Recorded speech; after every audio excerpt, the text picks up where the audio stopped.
Sir కేంద్ర cabinet లో మార్పులు చేర్పులు చోటు చేసుకోబోతున్నాయి. దీనిలో భాగంగా నిర్మలా సీతారామన్ ప్లేస్ లో కొత్తగా ఆర్థిక మంత్రి వస్తారన్న వార్తలు వస్తున్నాయి. ఈ వార్తల్లో వాస్తవం ఎంత? ఒకవేళ అదే వాస్తవం అయితే ఎవరు వచ్చే అవకాశం ఉంది? నిర్మలను తొలగించడానికి కారణాలు ఏంటి? ఎస్ అంటే మనకి 1-2 రోజుల్లో కేంద్ర కేబినెట్ పునర్వ్యవస్థీకరణ అంటే రీషఫిల్మెంట్ అవబోతుంది అనమాట. ఇందులో 12 నుంచి 17 మంది మంత్రులు తొలగించే అవకాశం ఉంది, కొంతమందికి శాఖలు మార్చే అవకాశం ఉంది. కానీ ప్రధానంగా ఇక్కడ విషయం ఏంటంటే ఈ ధర్మేంద్ర ప్రధాన్ని కేంద్ర విద్యాశాఖ మంత్రి పదవి నుంచి తొలగించడం. అది కాక్రోచ్ పార్టీ డిమాండ్ చేస్తుంది.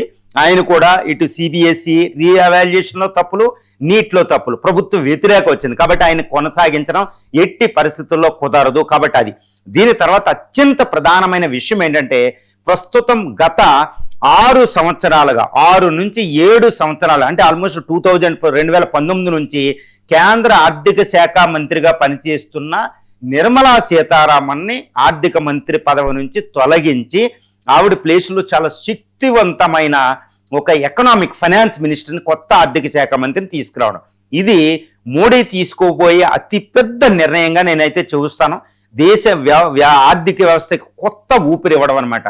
అంటే ఇక్కడ ఏంటి అంటే నిర్మలా సీతారామన్ అంటే ఒకే ఒక క్యాబినెట్ ఉమెన్ మినిస్టర్ అన్నమాట క్యాబినెట్లో. అది అపోజిషన్ కూడా అంటది ఉమెన్ ఎక్కువ ప్రాతినిధ్యం మీరు ఇవ్వడం లేదని. మరి నిర్మలా సీతారామన్ని ఆర్థిక శాఖ మంత్రిగా ఈ సమయంలో తొలగించాల్సిన అవసరం ఏముంది అంటే ఇండియన్ ఎకానమీ ఆర్థిక సంక్షోభం దగ్గర ఉందా, దీన్ని నివారించడానికి కొత్త ఆర్థిక శాఖ మంత్రిని తీసుకొస్తున్నారనే ఒక చర్చ కూడా మొదలయ్యే అవకాశం ఉంది, మొదలయ్యింది కూడా. కానీ కొంతమంది అంటారు మనకి మీడియాలో మనకి ఎక్కువగా కనిపించదు, భారత ఆర్థిక వ్యవస్థ విపత్కర పరిస్థితిని ఎదుర్కొంది ఇరాన్ యుద్ధం సమయంలో. ముఖ్యంగా మనకు తెలుసు ప్రైమ్ మినిస్టర్ మే 10వ తారీఖున హైదరాబాద్ ప్రేరేడ్ గ్రౌండ్స్ నుంచి మాట్లాడుతూ బంగారం 1 సంవత్సరం కొనకండి, పెట్రోల్ తగ్గించండి, వంట నూనెలు తగ్గించుకోండి, పొదుపు మంత్రాన్ని ఉపదేశించేటప్పటికే భారత ఆర్థిక వ్యవస్థ సంక్షోభంలో ఉందనేది ఒక చర్చకు దారితీసింది. ఫారిన్ ఎక్స్చేంజ్ రిజర్వ్స్ $700 బిలియన్ వెళ్ళి పడిపోవడం, రూపీ పడిపోవడం, డాలర్తో పోలిస్తే ఇవన్నీ ఏంటంటే ఆర్థిక సంక్షోభం వైపు వెడుతున్నాయని తెలిసింది. ఇప్పుడు ఎల్నీనో వ్యవసాయ సంక్షోభం అయితే మన నెత్తి మీద వేలాడుతుంది. గత 100 సంవత్సరాల అతిపెద్ద కరువు. కాబట్టి ఆర్థిక వ్యవస్థ విపత్కర పరిస్థితిలో ఉంది. ఇరాన్ అమెరికా యుద్ధం ఎండైన 107 రోజుల యుద్ధం ఎండైనా ఆ యుద్ధ పరిణామాలు ఇప్పుడు కూడా భారత ఆర్థిక వ్యవస్థను విపత్కర పరిస్థితి గెంటేసినాయి. అందుకనే పెట్రోల్ గ్యాస్ ధరలు పెంచినాయి, అలాగే ఇంకా తగ్గించే పరిస్థితి ఇప్పటికీ లేదు. ఇంకా ద్రవ్యోల్బణం ప్రాబ్లం, ఇంకా రూపీ విపత్కర, స్టాక్ మార్కెట్ కొలాప్స్ అవుతుంది, పెట్టుబడులు తరలిపోతున్నాయి, ఫారిన్ ఇన్స్టిట్యూషనల్ ఇన్వెస్ట్మెంట్, విపత్కర పరిస్థితి అనమాట. మరి ఇలాంటి పరిస్థితుల్లో నిర్మలా సీతారామన్ కరెక్ట్గా పని చేయలేదంటే ఆవిడ కరెక్ట్గానే పని చేసింది, కరెక్ట్ పని చేయలేదని చెప్పలేం, కానీ చేయాల్సినంత పని చేయలేదు.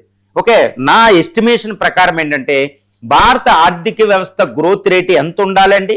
చైనాతో ప్రపంచంలో అత్యంత వేగంగా అభివృద్ధి చెందుతుంది కరెక్టే, కానీ మనకు ఉండవలసిన పొటెన్షియల్ గ్రోత్ రేట్ ఎంత? డబుల్ డిజిట్ గ్రోత్ రేట్ ఉండాలి. మరి అది నిర్మలా సీతారామన్ వైఫల్యమా, మోడీ వైఫల్యం అంటే అది వైఫల్యమని నేను చెప్తానమాట. ఎందుకంటే చైనాని మనం దాటాలి. 2047 మోడీ గారు ఉపదేశించినట్టు వికసిత్ భారత్ కావాలంటే భారత్ 10% గ్రోత్ రేట్ తోటి ఉండాలి. కానీ ఈ సాకు ఆ సాకు చెప్పి ఆ ప్రిటెక్స్ చెప్పడం కాదు. 7% ఉంది, ఫాస్టెస్ట్ గ్రోయింగ్ ఎకానమీ. కానీ ఉండాల్సిన 10% కంటే చాలా తక్కువగా 7%, 6.5% దగ్గర ఉండిపోయింది. ఇది నిర్మలా సీతారామన్ మోడీ ప్రభుత్వం యొక్క వైఫల్యం అండి. దీన్ని కప్పిపెట్టడానికి ఉండదు. మరి వికసిత్ భారత్ ఎప్పుడు? కాబట్టి మోడీ నిర్మలా సీతారామన్ తప్పించి కొత్త ఆర్థిక మంత్రిని పెట్టబోతున్నారు. ఇంకోటి ఏంటంటే ద్రవ్యోల్బణం మనకి 4.5% బిలో ఉండాలి మ్యాండేటరీ ద్రవ్య విధానం ప్రకారం. ఇప్పుడు దాన్ని బ్రీచ్ చేసేసింది. కొన్ని ఆహార ధాన్యాలు వీటిలో ద్రవ్యోల్బణం పెరిగిపోయింది. ఇది అత్యంత ప్రధానం ఆర్థిక వ్యవస్థకి. ₹2 సెంచరీ దగ్గరికి వెళుతుంది. తర్వాత ఎక్స్పోర్ట్స్ కూడా ఆల్మోస్ట్ $1 ట్రిలియన్ దగ్గరకు వస్తున్నాయి. కానీ అది సరిపోదు. ఎక్స్పోర్ట్ చైనాతో పోలిస్తే మనకి ఏ మాత్రం కూడా సరిపోదు అనమాట. అదొకటి. మ్యానుఫ్యాక్చరింగ్ సెక్టర్ అనుకున్న గ్రోత్ రేట్ అవడంలా. వ్యవసాయం ఇప్పుడు ఎల్నీనో సంక్షోభంలో ఉంది. దీన్ని బయటపడేయడానికి ఏం చేయాలి? కొత్త ఆలోచన కావాలి. తర్వాత ఫారిన్ ఇన్స్టిట్యూషనల్ ఇన్వెస్టర్స్ అసలైన విషయం అండి. ఈ ఇరాన్ అమెరికా యుద్ధం మొదలైనప్పటి నుంచి ఇండియా నుంచి కొన్ని $100 billion foreign institutional portfolio investments బయటికి వెళ్ళిపోయినాయి. ఎందుకంటే వాళ్ళు భారత ఆర్థిక వ్యవస్థని నమ్మడం లేదనడానికి ఒక పెద్ద సూచిక అది. అయ్యో ఏ ఆపదలో పడిపోతుందని. అందుకని వాళ్ళు బయటికి వెళ్తున్నారు. వాళ్ళలో విశ్వాసం నింపి భరోసా ఇచ్చి మళ్ళీ పెట్టుబడులను తీసుకురావాలి. కాబట్టి కొత్త ఆర్థిక మంత్రి, కొత్త ముఖం, అద్భుత చైతన్యవంతంగా కావాలన్నమాట. అందుకే నిర్మలా సీతారామన్ గారి ప్లేస్లో ఇంకొక ఆర్థిక శాఖ మంత్రిని ఆయన తీసుకురాబోతున్నారు. ఈ విధంగా విపత్కర పరిస్థితి. తర్వాత డిమాండ్ కూడా, దేశీయ డిమాండ్ పెంచండి పెంచండి అని చెప్పిన ఈ పెంచే డిమాండ్ ఇంకా సరిపోతలేదు. ఎందుకంటే గ్రోత్ రేట్ ఇంకా చాలా తక్కువగా ఉంది.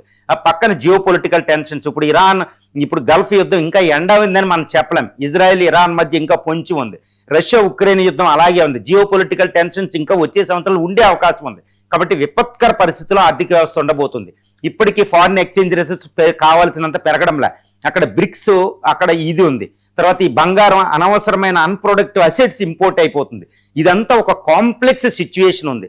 ఇది ఏంటంటే ఇలాంటి సమయంలో ఆర్థిక వ్యవస్థలో నిర్మలా సీతారామన్ విఫలమైందా లేదా అనే డిస్కషన్ మనం పక్కన పెడితే, ఇక్కడ కావాల్సింది ఏంటంటే వచ్చే ఆర్థిక శాఖ మంత్రి ఈ పెట్టుబడిదారులకి, భారత వ్యవసాయ ఆర్థిక కార్పొరేట్స్కి, వీళ్ళందరికీ ఒక భరోసాగా కనపడాలన్నమాట. దీనికి అంతగా నేను ఒకటి చెప్తాను.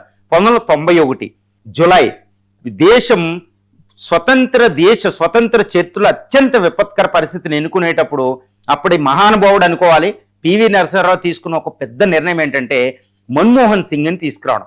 వెంటనే ప్రపంచం అంతా ఒక్కసారి భారతదేశం వైపు చూసిందనమాట.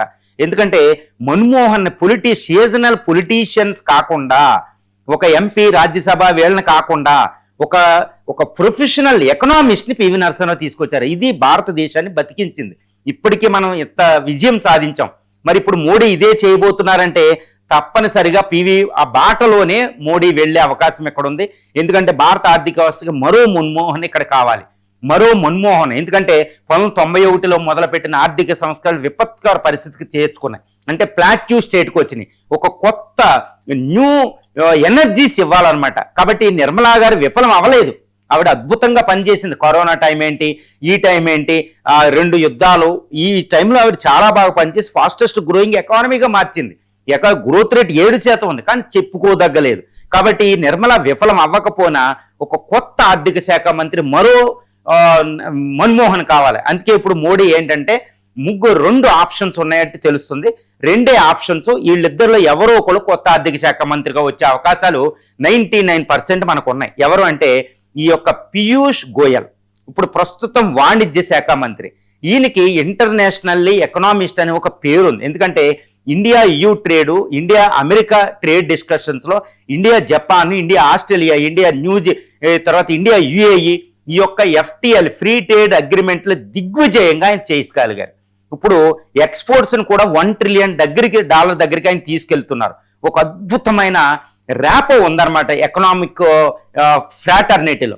కాబట్టి ఆయన ఆర్థిక శాఖ మంత్రి అయితేనే అద్భుతం ఉంది. ఈయన అవ్వచ్చు. నాకు తెలిసినంతకి ఈయనకంటే the best of the best chance ఒకటి ఉందండి. అదే శక్తికాంత దాస్. ఈయన 2018 నుంచి 2021 వరకు కరోనా టైంలో RBI గవర్నర్గా పనిచేశారు. కరోనా టైంలో ఇండియా మానిటరీ పాలసీ, ఇండియా ద్రవ్య విధానాన్ని ప్రపంచంలోనే ఎఫిషియెంట్ ద్రవ్య విధానంగా మార్చి వెంటనే ప్రపంచంలో అన్ని దేశాలు పడిపోయిన దాన్ని వెంటనే పైకి రివైవల్ చేశాడు ఆయన. కాబట్టి ఆయనకి అత్యంత ప్రయారిటీ ఉంది. ఇప్పుడు ప్రస్తుతం ప్రైమ్ మినిస్టర్ ప్రిన్సిపల్ సెక్రటరీగా ఆయన పనిచేస్తున్నారు. ఆయన IAS ఆఫీసర్ కూడా ఇండియన్ అడ్మినిస్ట్రేటివ్లో, ఎకనామిక్లో మంచి గ్రిప్ కూడా ఉంది. ఆయన 15th ఫైనాన్స్ కమిషన్కి మెంబర్గా కూడా పనిచేశాడు. తర్వాత G20 సమావేశాలు 2023లో ఇండియా జరిగితే దాన్ని షెర్పాగా G20ని వన్ ఆఫ్ ది బెస్ట్గా సక్సెస్ అయ్యేటట్టు ఆయన చేశాడనమాట. అది భారత మందిర్లో. సో ఈయనకి ప్రైమ్ మినిస్టర్ చాలా క్లోజెస్ట్ ఉంది. ఒక ఎకనామిస్టు. ఈయనకి ఎన్నో ఎకనామీ అవార్డులు కూడా ఆయనకి రావడం జరిగింది ప్రపంచవ్యాప్తంగా. ఎందుకంటే ద బెస్ట్ ద్రవ్య విధానాన్ని సెంట్రల్ బ్యాంక్ RBIగా మార్చాడనమాట.